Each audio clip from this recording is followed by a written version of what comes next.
So today we're looking at corrosion with a learning objective to identify and outline corrosion reactions. We're going to do this in a very general terms today. So first let's just get our head around exactly what a corrosion reaction is. So it's a chemical reaction that occurs between a metal and a substance in the atmosphere, which we're usually talking about oxygen. In most cases, we're generally just going to generally assume that it is oxygen we're talking about. Some corrosion reactions need the presence of water, others are just enhanced by that presence. Some corrosion reactions will be enhanced by the presence of salt water.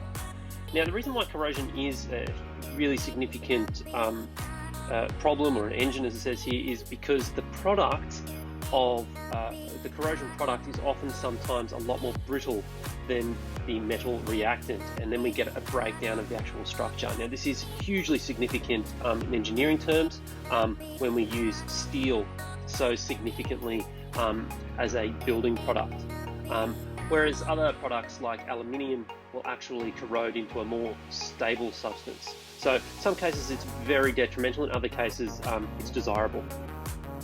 Now, our general equation for corrosion is a metal plus oxygen equals a metal oxide. So we've got a nice easy one here. So zinc plus oxygen obviously gives us zinc oxide. Super easy. Iron and oxygen gives us iron oxide. Obviously we've just thrown in there with that presence of water there. So what we're going to do now is look at the results of that experiment that we set up weeks ago. Man, it feels like an age ago. So what we're going to do is we're going to determine from that experiment we set up the best conditions in which rust or iron oxide will form on iron. So we placed it into 4 different cylinders, if you will, with different concentrations of oxygen, water and salts. And then essentially we will determine the best conditions based on how much each one has rusted.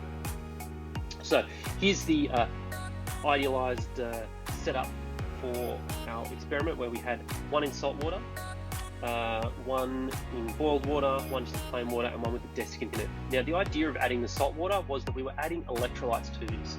So we're going to see if adding electrolytes to the water aids in that corrosion reaction. The boiled water, the reason we boiled it was in boiling water you remove any dissolved oxygen, and putting that layer of oil on top means that no oxygen is going to dissolve from the surface. However, we'll see in my example, I probably didn't boil it long enough. Then we have the desiccant, and the desiccant, what it does is it absorbs the moisture, so this should be completely dry inside that test tube. So let's go now have a look at our actual results.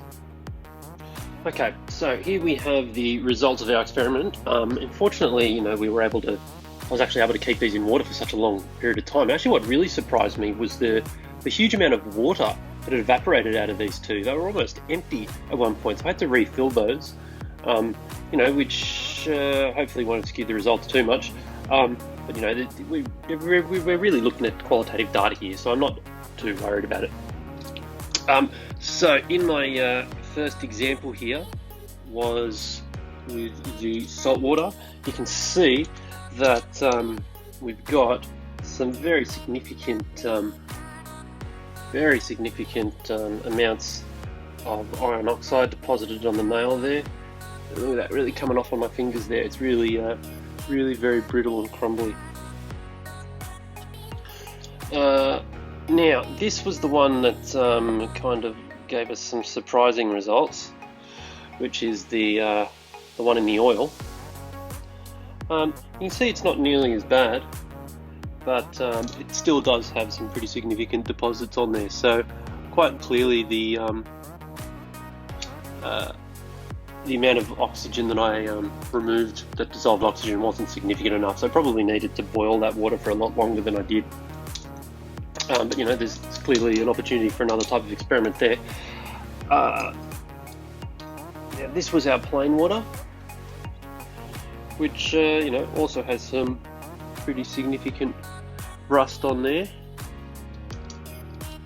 as we would expect, and no surprises here that our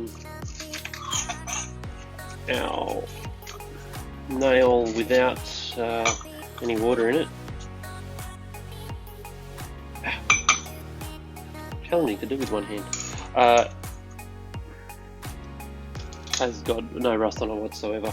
So yeah, that one's not surprising at all. The one that probably didn't turn out as well as we liked, as I mentioned, was that the one in the oil. But it's still quite evident to see that it hasn't rusted as significantly as the one in the plain water and the one with the salt. Look at those deposits; they're very thick.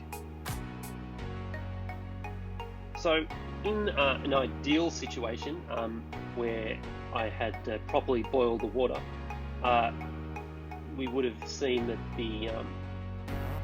the rust accumulated, or that iron oxide accumulated on the nail in the boiled water should have had very little to none rust accumulated on there. And same with the desiccant, had none on there, and then we would have had more on the salt water, which we sort of did see, and a little bit less on the plain water. So in summary, those results, we can say that the iron salt water rusted the most, followed by normal water. The iron in boiled water and desiccant did not rust, ideally. Iron needs oxygen and water, therefore, to rust. This process is enhanced by the presence of salt. So I'm taking observations that I made and making that final statement about what is needed for corrosion to occur and to enhance it. So, as you can see, corrosion in very general terms is really straightforward.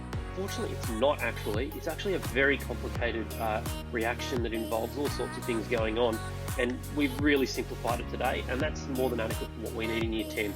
In maybe Year 11 chemistry or Year 12 engineering, you look at corrosion in much more detail, and then you'll appreciate how much more complicated it is. But for now, nice and simple. I hope that wasn't a drama. If you have any issues, please ask your teachers.